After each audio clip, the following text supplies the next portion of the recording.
Vamos lá, pessoal.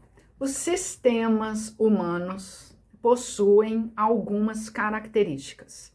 As primeiras escolas dentro da teoria sistêmica se debruçaram a estudar essas características. É sobre isso que nós vamos falar hoje. São 7 as principais características dos sistemas. Eu elenquei e vou trazer aqui para vocês a definição e explicar cada uma delas. Bom, para você que ainda não me conhece, eu sou Denise Magalhães, psicóloga, diretora do Instituto de Terapia Familiar de Minas Gerais. Nós temos um centro de formação para terapeutas de família e casal. As aulas são ao vivo e online. E esse canal se dedica a conversar com vocês sobre a teoria sistêmica, parte clínica, parte conceitual, enfim. Além da teoria sistêmica, outros aportes teóricos para compreender a clínica de casal e família. Mas hoje nós vamos falar dos 7 princípios básicos dos sistemas, começando a globalidade. O sistema se comporta como um todo coeso. Significa que uma mudança em uma parte provoca uma mudança em outra parte, devido à coesão do sistema. As pessoas falavam, não é todo mundo da nossa casa que quer fazer terapia. Vem quem tiver interesse em passar pelo processo psicoterápico. Exatamente porque a mudança em um elemento vai promover mudanças em outros elementos. Como todo o sistema, a dinâmica do sistema, os conceitos não estão dissociados uns dos outros. Não somatividade é o segundo conceito. O todo é maior que a soma das partes. Eu vou fazer uma provocação. O todo também pode ser menor que a soma das partes. Várias vezes, conversando com os nossos alunos, a gente fala, compreender um sistema não é compreender o elo mais forte, o elo mais fraco, a corrente não vai arrebentar no elo mais fraco, o todo não é o somatório das partes. Ele é sempre maior que a soma das partes, podendo também ser menor. Como maior que a soma das partes? Significa que a gente tem 5 elementos, por exemplo, num sistema. E cada um desses elementos, considerando pai, mãe, 3 filhos, por exemplo, possui potências e possui vulnerabilidades. Então, para compreender o sistema, quando a gente está na clínica, a gente precisa compreender as características individuais e o fio condutor daquele grupo, porque o fio condutor, as características do grupo, elas vão estar inseridas em cada individualidade. O sujeito é sujeito do grupo, embora o sujeito apresente suas particularidades. Nesse aspecto que a gente fala da não somatividade, né? Não é somar, mas é compreender o grupo. Agora, quando a gente fala que o todo é maior do que a soma das partes, é nesse sentido. A expressão do grupo familiar, ela é resultado mais do que o somatório daqueles elementos.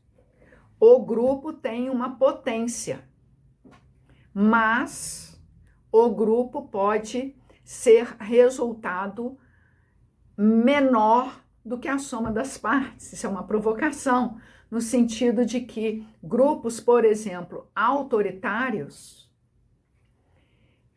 vão inibir o potencial de cada elemento. Então, o resultado daqueles elementos naquele grupo autoritário, familiar, autoritário, vai ser menor do que poderia ser caso o fio condutor, por exemplo, não fosse autoritário, né? Então, se você vive numa família cujo elemento condutor é o autoritarismo, as particularidades, elas vão ficar sujeitas àquela repressão do autoritarismo. Por isso, o somatório seria menor do que a soma das partes, tá? Nesse aspecto que a gente vai compreender a não somatividade, né? Quando eu falo somatório, entre aspas.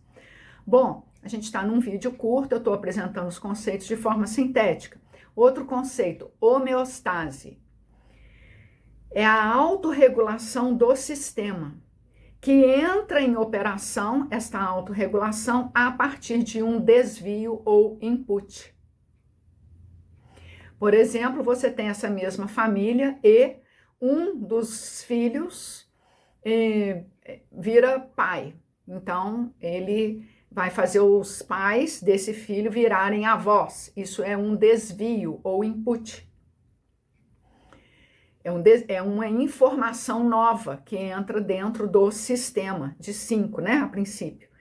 Esse input, ele vai provocar mudanças, tá? Uma das mudanças pode ser a homeostase, que seria a autorregulação do sistema. O sistema vai se autorregular a partir dessa entrada de desvio ou input. Esta autorregulação vai tentar manter a forma original, que seria a família, por exemplo, com 5 elementos.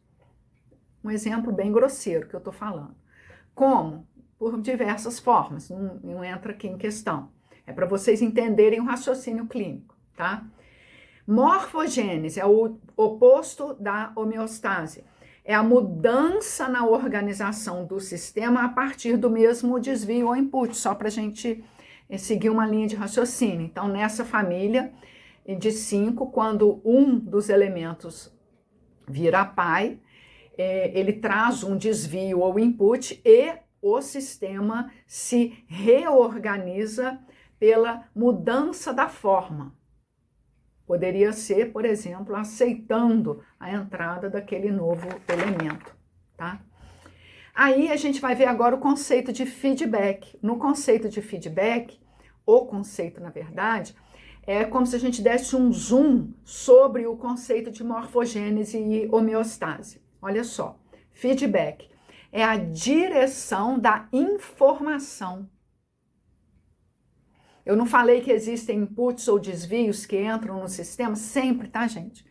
Toda família, durante o dia, recebe vários inputs, vários desvios. E a família precisa ir se reorganizando. Alguns inputs a família se reorganiza pelo viés da homeostase e outro pelo viés da morfogênese. Agora, esses inputs, essas entradas, esses desvios, eles são informações, né? Como eu falei. Então, o que é o feedback? O feedback é a direção dessa informação que entra num sistema. O feedback pode ser negativo ou positivo, não é ruim e bom, não é isso. Negativo e positivo tem outro sentido que eu vou explicar. O feedback negativo é aquela informação que vai levar o sistema a manter a forma original. Então, seria o caso da gente pensar num sistema que está fazendo o movimento homeostático. Vai manter a forma original frente a um input. A informação, ela recai na manutenção das regras. Olha, vai se manter as regras. Que regra? Essa família vive bem com 5 elementos do jeito que a gente está acostumado. Vamos dizer, tá? Então, aquela informação, ela vai fazer o sistema operar na homeostase.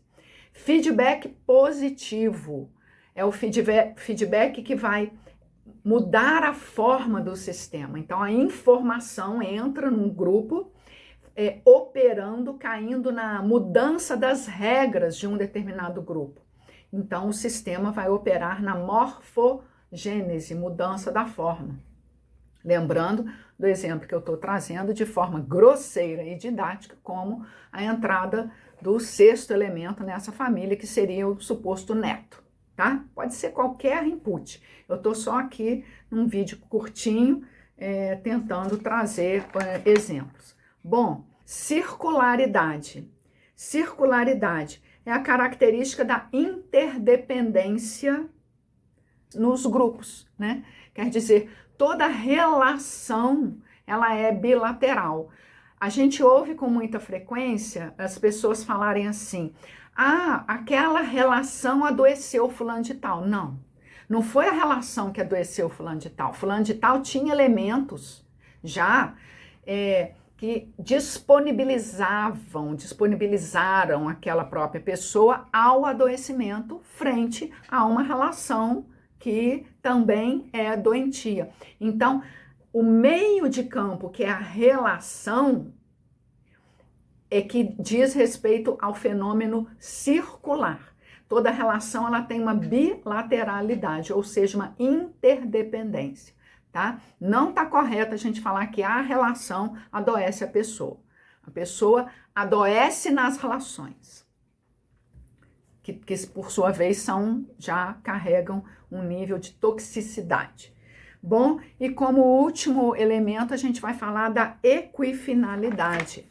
Significa o que esse conceito? Um mesmo resultado, ele pode ser alcançado de diversas formas. Por exemplo, uma família ou um sujeito ansioso, que tem a característica grave da ansiedade. A ansiedade é um sintoma que aquele sujeito apresenta por via, por exemplo, de repetição de padrão geracional, pelas identificações que o sujeito tem com elementos de sua família de origem, que por sua vez são elementos ansiosos, ou aquela ansiedade, que é o resultado final, ela provém de fatores estressantes no momento. Então, frente a um determinado sintoma que o casal, a família ou o sujeito apresente, a ansiedade, por exemplo, a gente precisa investigar múltiplos caminhos que possam convergir para aquele sintoma aparecer. Bom, então, didaticamente, voltando, 7 características: globalidade, não somatividade, homeostase, morfogênese, feedback positivo e negativo, que é a direção da informação, circularidade e equifinalidade. Pessoal, o vídeo é didático, já está longo, é difícil a gente decorar, é importante a gente compreender esses conceitos, porque em frente a uma família a gente vai ver todos acontecendo simultaneamente. Para além desses conceitos, existem N outras referências, N outras ferramentas que a gente precisa estudar ao trabalhar com sistemas. Finalizo o vídeo fazendo uma perguntinha. Se você que trabalha com sistemas lembrava ou sabia desses conceitos, conta para mim.